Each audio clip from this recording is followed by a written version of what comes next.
नमस्कार। पुंडलिक लक्ष्मण महात्रे विद्यालय की तरफ से हमारे प्राचार्य आदरणीय श्री नीलेश शंकर महात्रे जी की तरफ से एवं स्कूल के सभी स्टाफ मेंबर की तरफ से मैं आप सभी पेरेंट्स और स्टूडेंट्स का हार्दिक अभिनंदन करती हूँ। मैं मेरे बच्चे को विद्यालय भेजूँगा, लेकिन अगर वह संक्रमित हुआ तो इसका जिम्मेदार कौन होगा? पेरेंट्स के इस विकट सवाल का जवाब आज ना तो हमारे स्कूल मैनेजमेंट के पास है, ना तो स्कूल के टीचर्स के पास है और ना ही हमारे गवर्नमेंट के पास है। कोरोना महामारी के इस गंभीर परिस्थिति में बच्चों को स्कूल भेजना कितना सही होगा और कितने बच्चे विद्यालय आएंगे? बच्चों को विद्यालय से दूर रखना और उनको शिक्षा भी देना यह बहुत अनिवार्य है और इसका एक ही उपाय है ऑनलाइन एजुकेशन, यानी कि डिजिटल प्लेटफॉर्म। ऑनलाइन एजुकेशन इसलिए भी कारगर हो सकता है क्योंकि आज लगभग 25% बच्चे गांव चले गए हैं। 25% स्टूडेंट्स को पेरेंट्स विद्यालय भेजेंगे नहीं, बचे 50% स्टूडेंट्स जो कि विद्यालय आ सकेंगे। तो केवल 50% विद्यार्थियों को ही शिक्षा दे करके हमारे कर्तव्य की इतिश्री तो नहीं हो सकती। इसलिए भी ऑनलाइन एजुकेशन बहुत महत्वपूर्ण है, क्योंकि आज अंग्रेजी माध्यम के हर पेरेंट्स के पास डिजिटल फ़ोन उपलब्ध है, एंड्रॉयड फ़ोन उपलब्ध है, जिसके माध्यम से लगभग 95 के ऊपर बच्चों को हम ऑनलाइन एजुकेशन अवेलेबल करवा सकते हैं। इसीलिए पुंडलिक लक्ष्मण महात्रे विद्यालय ने जिस पद्धति से ऑनलाइन एजुकेशन देने का निर्णय लिया है, उस पद्धति के प्रोसीजर के बारे में मैं आपको बताने जा रही हूँ। इस पद्धति में हमारा विद्यालय जूम ऐप का उपयोग लगभग नहीं करने वाला है, क्योंकि अगर जूम ऐप के माध्यम से हम बच्चों को शिक्षा देंगे तो इससे 8 to 10th यानी सेकेंडरी के बच्चों को पढ़ाना संभव हो सकता है, या उससे भी नीचे आए तो 5th to 7th तक के बच्चों को भी हम जूम ऐप के माध्यम से शिक्षा दे सकते हैं। लेकिन नर्सरी टू 4th के जो बच्चे हैं, इनको जूम ऐप के माध्यम से ऑनलाइन एजुकेशन देना मुश्किल है। इसीलिए हमारे स्कूल ने व्हाट्सएप ग्रुप के माध्यम से ऑनलाइन एजुकेशन देने का विचार किया है। अब ऑनलाइन एजुकेशन देने के लिए क्या करना होगा? इसके लिए पेरेंट्स के व्हाट्सएप नंबर को क्लास टीचर द्वारा क्रिएटेड ग्रुप से जोड़ा जाएगा। उसके बाद में वह व्हाट्सएप ग्रुप के माध्यम से सभी बच्चों को time table, class work, homework, attendance, question paper, solve answer sheet और रिलेटेड जो भी जानकारी होगी वो सब व्हाट्सएप ग्रुप के माध्यम से ही दी जाएगी। Making method of recording clip. अब रिकॉर्डिंग क्लिप कैसे तैयार किया जाएगा? इस प्रकार पीरियड लेने के लिए हमारे सब्जेक्टिव टीचर अपने सब्जेक्ट का एक क्लिप रिकॉर्ड करेंगे, उसे कंपोज करेंगे, फिर उसे एडिट करेंगे और फिर आपके व्हाट्सएप ग्रुप पर वह क्लिप भेजा जाएगा। इस तरह से रिकॉर्डेड क्लिप के माध्यम से हम अपने बच्चों को सही तरीके से पूरी की पूरी शिक्षा दे सकेंगे। How to make online lecture. Online lecture को कैसे हम तैयार करेंगे, इसके लिए हर क्लास टीचर हर सैटरडे को वीकली या मंथली टाइम टेबल अपने ग्रुप में, व्हाट्सएप ग्रुप में सेंड करेंगी। उस टाइम टेबल के अकॉर्डिंग जिस भी सब्जेक्ट का लेक्चर होगा उस दौरान वो सब्जेक्टिव टीचर ऑनलाइन रहेंगी और क्लास टीचर भी ऑनलाइन रहेंगी। टाइम टेबल के हिसाब से ही आपको पीरियड लेक्चर दिए जाएंगे सब्जेक्ट वाइज। बच्चों को वो recorded clip, audio video clip ध्यान से सुनना है, पढ़ना है। जितने आवर का वो पीरियड होगा बच्चों को उतने आवर और पीरियड पे कॉन्सेंट्रेट करना है। और यदि कुछ डाउट्स होंगे उससे रिलेटेड तो उस डाउट को क्लियर करने के लिए आपको टीचर के नंबर पे कॉल बिल्कुल भी नहीं करना है, क्योंकि वो टीचर उस समय या उसके बाद दूसरे क्लास का लेक्चर लेने में बिज़ी होंगे। तो आप अपने डाउट्स को आफ्टर होल पीरियड आप अपने डाउट्स को क्लियर करने के लिए उस सब्जेक्टिव टीचर के व्हाट्सएप नंबर पे जा कर के उनसे कांटेक्ट कर सकते हैं। टीचर को डाउट्स देखेंगे, टीचर जब उनको मौका मिलेगा वो आपके डाउट्स क्लियर कर देंगे। इस तरह से बहुत ही सरल तरीके से व्हाट्सएप ग्रुप के माध्यम से ऑनलाइन एजुकेशन हमारा सक्सेस हो सकता है। बिना किसी रुकावट के बच्चे ये क्लिप देखेंगे और अपनी एजुकेशन को कंप्लीट करेंगे। कई बार क्या होता है कि एक घर में एक ही मोबाइल फ़ोन होता है और 2 या 3 बच्चे होते हैं, तो एक समय पे वो 2-3 बच्चे अलग अलग क्लास में होंगे, तो एक समय पे वही मोबाइल उनको मिलना पॉसिबल नहीं होगा। तो ये जो रिकॉर्डेड क्लिप होगा ये आपको अपने समय के अनुसार, सुविधा अनुसार, जब आपका मोबाइल एक बच्चे से फ्री होता है तो आप अपने दूसरे बच्चे को दे सकते हो। बच्चा उस क्लिप को देखेगा और सुनेगा और अपना सब्जेक्ट कंप्लीट करेगा। इस प्रोसीजर से किसी भी पेरेंट्स को कोई भी परेशानी नहीं होगी। बच्चा आसान तरीके से अपने कोर्स को, अपने सब्जेक्ट को पढ़ सकता है, अपनी पढ़ाई जारी रख सकता है। अटेंडेंस मेथड, बच्चे का अटेंडेंस हमें कैसे पता चलेगा, इसके लिए जो नेक्स्ट मेथड है वो मैं बता रही हूँ। बच्चों को 2 टाइम अटेंडेंस देना होगा अपने व्हाट्सएप ग्रुप में। पहली टाइम उनको जब भी हमारा सेशन शुरू होगा, जब हमारा लेक्चर शुरू होने का टाइम टेबल जो हम आपको देंगे, उस टाइम टेबल में हमारा सेशन शुरू होने के आधा घंटा पहले हर बच्चे को अपने रोल नंबर के साथ में इन करके मैसेज भेजना है। IN करके मैसेज भेजना है, जिससे उस क्लास टीचर को पता चलेगा कि इतने बच्चे प्रेजेंट हैं और लेक्चर ले रहे हैं। दूसरा मैसेज उन्हें जैसे ही हमारा पूरा पीरियड ख़त्म होता है, पीरियड ख़त्म होने के बाद, पीरियड के दौरान नहीं करना है, पीरियड ख़त्म होने के बाद बच्चों को अपने रोल नंबर के साथ में उसी सीक्वेंस में END का मैसेज टाइप करके भेज देना है ग्रुप में, जिससे कि क्लास टीचर को पता चलेगा कि मेरे क्लास में कितने बच्चे आज लेक्चर अटेंड किए हैं, एक्टिव रहे हैं।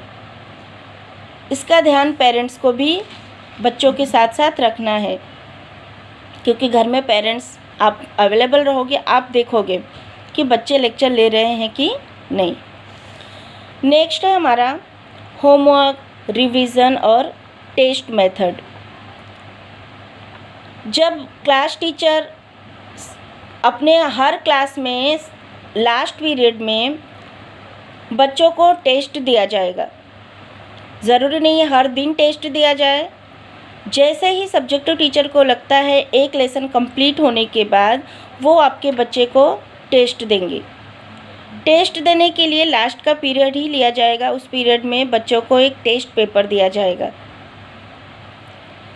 टेस्ट पेपर, यहाँ पे पेरेंट्स की एक इम्पॉर्टेंट ड्यूटी बनती है कि जिस दिन टेस्ट दिया जाना है बच्चों को या टेस्ट होना है आपके बच्चों का, उस दिन जब जैसे ही subjective teacher test paper WhatsApp group पे डालेंगी, पेरेंट्स को देखना है, वहाँ आपको सुपरविज़न करना है कि आपका बच्चा कॉपी तो नहीं कर रहा है, टेस्ट बराबर लिख रहा है। ये सारा ध्यान आपको देना है। शॉर्ट वे में कहें तो सुपरविज़न पेरेंट्स को करना है, क्योंकि टीचर वहाँ पे अवेलेबल नहीं होंगे। जितने टाइम का टेस्ट दिया जा रहा है, टाइम अप होते ही आपको बच्चों से पेपर ले लेना, आंसर पेपर ले लेना है। उसके बाद टाइम ख़त्म होने के बाद subjective teacher solve answer sheet WhatsApp group पे डालेगी। फिर पेरेंट्स की ड्यूटी बनती है कि वो अपने बच्चों के साथ में बैठ कर के चेक करवाएंगे कि टीचर का जो सॉल्व पेपर है आपके बच्चे ने भी उसी तरह से आंसर दिया हुआ है। वहाँ पे बच्चा चीटिंग नहीं करना चाहिए, ये देखने की जिम्मेदारी आपकी है। फिर भी अगर बच्चा चीटिंग करता है, कॉपी करके लिख लेता है, तो इससे लॉस बच्चों का ही होगा। टीचर को उस बच्चे का प्रॉपर प्रोग्रेस हो पा रहा है, बच्चा कॉन्सेंट्रेट कर पा रहा है कि नहीं, वो टीचर को पता नहीं चल पाएगा, क्योंकि उस दौरान टीचर उनके सामने नहीं होंगी। ये हो गया हमारा टेस्ट लेने का मेथड। होमवर्क कैसे दिया जाएगा? हर सब्जेक्टिव टीचर अपने अपने सब्जेक्ट के हिसाब से बच्चों को टेस्ट देंगी, टेस्ट नहीं, होमवर्क देंगी। होमवर्क देंगे, जिस टाइम पे होमवर्क दिया जा रहा है उसी सेम डे में रात 8 बजे तक सभी बच्चों को उस सब्जेक्टिव टीचर के पर्सनल व्हाट्सएप नंबर पे अपना अपना homework with name and roll number send करना है रात 8 बजे तक। उसके बाद आप होमवर्क नहीं सेंड करोगे, वो होमवर्क का रिकॉर्ड हम नहीं रखेंगे। इस तरह से हर बच्चा टाइम का ध्यान रखते हुए, टाइम के डिसिप्लिन में रहते हुए अपना काम करेगा। ये भी देखने की जिम्मेदारी पेरेंट्स की है। रिवीजन, जो चीज़ें लेक्चर के दौरान बच्चों को बताया जा रहा है, पढ़ाया जा रहा है, उसका रिवीजन भी लिया जाएगा। तो रिवीजन के लिए टीचर एक पर्टिकुलर टाइम दे देंगे कि इस टाइम तक आपको ये लेसन का रिवीजन करना है, फिर हम टेस्ट रखेंगे। तो रिवीजन कर रहा है कि नहीं बच्चा? आप काम करते हुए भी घर में अगर पेरेंट्स हैं, मम्मी हैं, पापा हैं, तो आप ये देख सकते हो कि आपका बच्चा प्रॉपर रिवीजन कर रहा है कि नहीं। तो ये ड्यूटी पेरेंट्स आपकी बन रही है, तो प्लीज़ उस पर ध्यान दीजिए। इस तरह से अगर बच्चा प्रॉपर टाइम पे अलर्ट रहते हुए, टाइम का ध्यान रखते हुए सब काम कंप्लीट कर रहा है, लेक्चर अटेंड कर रहा है, टाइम पे होमवर्क सबमिट कर रहा है, रिवीजन कर रहा है, दिए गए टाइम के अनुसार ही वो टेस्ट की तैयारी करके टेस्ट दे रहा है और सही इवैल्यूएशन पेरेंट्स बैठ कर के करवा रहे हैं, इस तरह से पूरा प्रोग्रेस हमारे बच्चों का अच्छी तरह से जाएगा। स्कूल न आते हुए भी बच्चा सही तरीके से एजुकेशन ले पाएगा। ओके, अब हम आते हैं स्कूल एग्ज़ाम मेथड के बारे में। स्कूल एग्ज़ाम मेथड,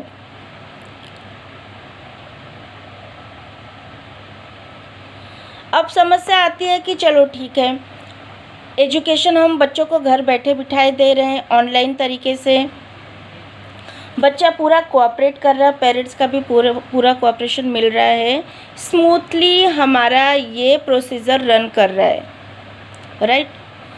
अब बात आती है कि स्कूल कब तक ओपन किया जाएगा, बच्चों को कब तक बुलाया जाएगा। तो जैसा कि मैंने पहले ही बताया कि कोरोना संक्रमण की वजह से बच्चों को स्कूल में बुलाना ठीक नहीं है, तो बाकी के समय तो वो हम उनको घर पे ऑनलाइन एजुकेशन दे रहे हैं।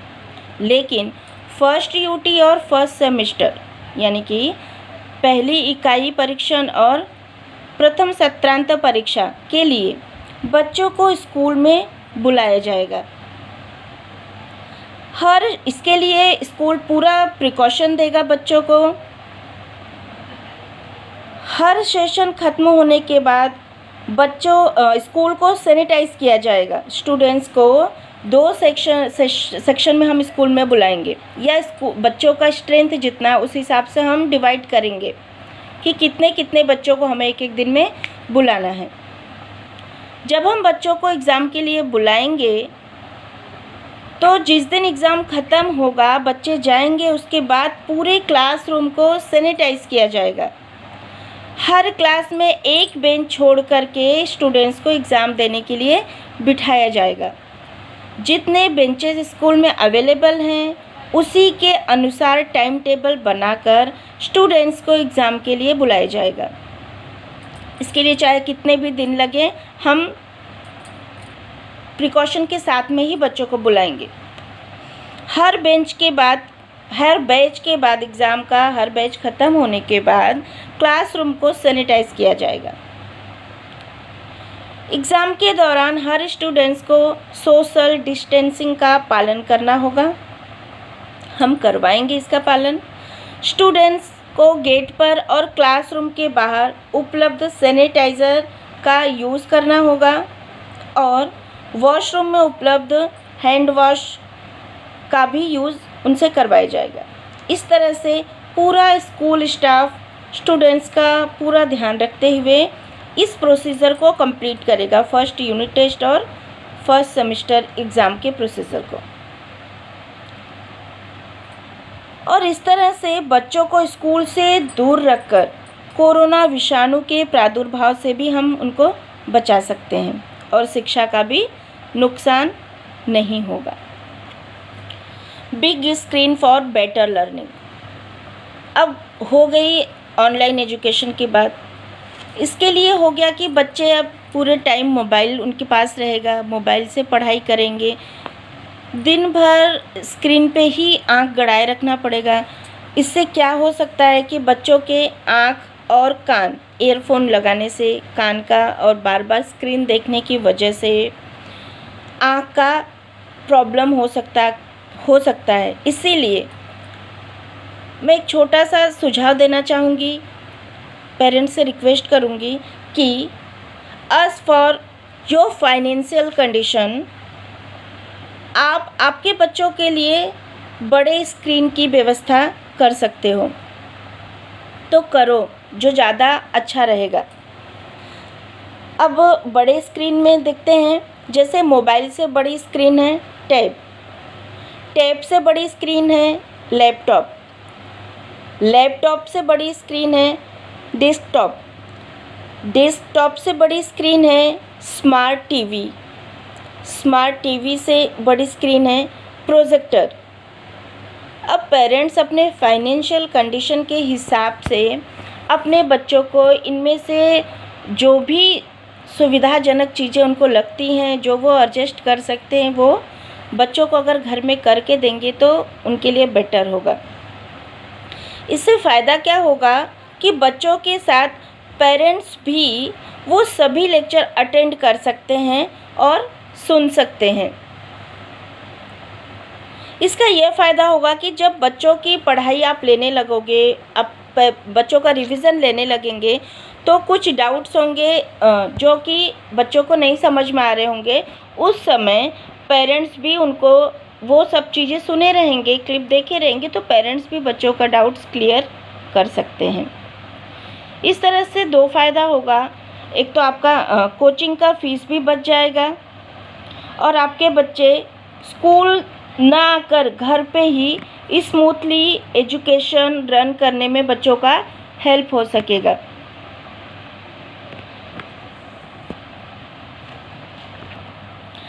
इस प्रकार से स्कूल को स्मूथली रन करने के लिए स्टूडेंट्स और टीचर के बीच में पेरेंट्स को भी अपनी अहम भूमिका निभानी होगी। हम तीनों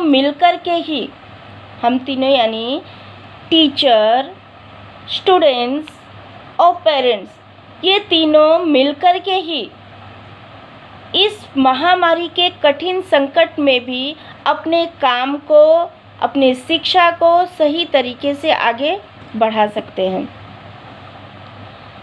अब बात आती है अबाउट अदर एक्टिविटीज़। पेरेंट्स के मन में एक सवाल अभी भी है, व्हाट अबाउट अदर एक्टिविटीज़, क्योंकि विद्यालय में आपका बच्चा आता है तो वहाँ पे वो केवल पढ़ाई ही नहीं करता है, केवल सब्जेक्ट ही नहीं पढ़ता है, किताब ही नहीं पढ़ता है, बल्कि उसके साथ साथ बच्चा स्कूल में फिज़िकल ट्रेनिंग भी उसको दी जाती है, स्पोर्ट्स होते हैं, कल्चरल एक्टिविटीज़ होती है, इंडोर आउटडोर गेम्स भी होते हैं। इन सभी चीज़ों में आपका बच्चा हिस्सा लेता है। इसके लिए तो बच्चों को स्कूल में ही आना होगा, क्योंकि ये सारी चीज़ें घर पे बैठ कर के पॉसिबल नहीं हो सकता, ऑनलाइन इसको हम नहीं पढ़ा सकते हैं। तो इसके लिए हमें क्या करना होगा, जैसा कि आपको पता है कि ये सारी चीज़ें हम स्कूल में ही करवा सकते हैं। तो हम स्कूल में 60% हमारा जो सिलेबस है वो हम आज एजुकेशन में ऑनलाइन के माध्यम से ही हम कंप्लीट कर लेंगे, क्योंकि ऑनलाइन एजुकेशन में हमारा सिलेबस स्पीड से रन करेगा, जल्दी कंप्लीट होगा। तो हम कोशिश करेंगे कि फर्स्ट सेमेस्टर तक 60% सिलेबस हम कवर कर लेंगे, और जब हमारा school after first semester open होगा उस दौरान हमारा सिलेबस कम होगा, 40% होगा, और उसी दौरान अदर एक्टिविटीज़ भी करवाए जाएंगे, क्योंकि अदर एक्टिविटीज़ के भी इंटरनल मार्क्स होते हैं और बच्चों के ग्रोथ के लिए ये बहुत इम्पोर्टेंट भी होता है। रिगार्डिंग स्कूल फीस, पेरेंट्स, आपको पता नहीं होगा कि बहुत सारे बच्चों के सेकेंड, थर्ड और फोर्थ टर्म का भी फीस अभी तक नहीं भरा हुआ। कुछ ऐसे पेरेंट्स हैं जिन्होंने नहीं भरा है। तो जब स्कूल फीस नहीं आएगा तो ऑनलाइन एजुकेशन तो टीचर को देना ही है, टीचर को वर्क करना ही है। तो जब तक आपका फ़ीस नहीं आएगा तो टीचर को पेमेंट कैसे होगा। आपको बता दूं कि टीचर्स को मार्च महीने से ही सैलरी अभी तक नहीं दी गई है। इसका कारण है कि जब पेरेंट्स ने फ़ीस ही टाइम पे सबमिट नहीं किया है तो मैनेजमेंट फ़ीस टीचर्स को सैलरी कैसे पे कर सकता है। तो इसीलिए मेरा सभी पेरेंट्स से रिक्वेस्ट है कि जिनका पिछले साल का फोर्थ टर्म का, थर्ड टर्म का फ़ीस बैलेंस रह गया है, कृपया टाइम पर वो बच्चे का फ़ीस भर दें और नए सेशन 2020 और 21 में अपने बच्चों का इंस्टॉलमेंट्स के हिसाब से जैसे पॉसिबल हो वो टाइम पे फ़ीस भरते रहें। क्योंकि जब हम हमारा एजुकेशन नहीं रुकवा रहे हैं, हम स्मूथली अच्छे से अच्छे तरीके से हम बच्चे को एजुकेशन दे रहे हैं, उनके डेवलपमेंट में हम कोई रुकावट नहीं डाल रहे हैं, तो मैं उम्मीद करती हूँ कि पेरेंट्स भी इस बात को समझते हुए स्कूल फ़ीस टाइम पे देने का कष्ट करेंगे। इसके लिए मैं आप पेरेंट्स से रिक्वेस्ट करती हूँ कि टर्म वाइज जैसे कि हमने 4 टर्म में फ़ीस देने के लिए बोला है, तो जैसे जैसे आपको पॉसिबल हो रहा है, जैसे आपकी फाइनेंशियल कंडीशन हो रही है, उसी हिसाब से आप टाइम टू टाइम फ़ीस भरते जाएंगे तो बहुत ही अच्छा होगा। तभी हम अपने काम को सही तरीके से आगे बढ़ा पाएंगे। नहीं तो कल को अगर टीचर को हम टाइम पे सैलरी नहीं दे पाए, टाइम पे तो देने की बात ही नहीं हो रही है, क्योंकि मार्च से अभी तक हमारे टीचर काम कर रहे हैं, रिज़ल्ट बनाना, आगे की सारी तैयारियां करना, सारे काम टीचर अच्छे से कर रहे हैं, कोऑपरेट कर रहे हैं। क्योंकि ये जो कठिन समस्या आया है केवल एक लोग के लिए नहीं आया है, ये पूरे विश्व को प्रभावित किया है। सब इस समस्या की कठिन घड़ी से जूझते हुए आगे बढ़ रहे हैं। इसके लिए जो बन पड़ रहा है सब अपने अपने हिसाब से अच्छा कार्य कर रहे हैं कि इस कठिन घड़ी से हम उबर सके। तो हमारे टीचर भी हमारा पूरा कोऑपरेशन कर रहे हैं, कोऑपरेट कर रहे हैं हमें, और वो बच्चों को ऑनलाइन एजुकेशन देने के लिए अच्छे से अच्छे मटेरियल का इस्तेमाल कर रहे हैं। तो कल को अगर हम टाइम पे टीचर को सैलरी नहीं दे पा रहे हैं, मैनेजमेंट टाइम पे सैलरी नहीं दे पा रहा है, तो टीचर कितने दिन तक चुप रहेंगे, क्योंकि उनको भी अपना घर चलाना है। वो आज यहाँ पे टीचर है, कल वो भी किसी जगह पे पेरेंट्स है, उनको भी स्कूल फीस जमा करना है, बुक्स खरीदने हैं। इसके लिए अगर टीचर ना कर दें, एजुकेशन के लिए, पढ़ाई के लिए मना कर दे रही हैं कि नहीं हमसे नहीं हो पाएगा, तो हम मैनेजमेंट के पास एक बहुत बड़ी समस्या आ सकती है। इसके लिए ये सारी समस्याएं ना आए, हमारे बच्चों का एजुकेशन प्रॉपर चलता रहे, हम एक दूसरे के प्रॉब्लम्स को समझते हुए अपने पढ़ाई को आगे बढ़ाएं, अपने कार्य को आगे बढ़ाएं। इसके लिए ज़रूरी है कि सभी पेरेंट्स जैसे ही उनको सही लगता है, जितना उनका बन पड़ता है, उनका फाइनेंशियल कंडीशन जैसा उस हिसाब से वो फीस भरते जाएं अपने बच्चों का। ओके पेरेंट्स, से उम्मीद के साथ कि आपका पूरा कोऑपरेशन हमें मिलेगा, मैं आपसे विदा लेती हूँ। Thank you.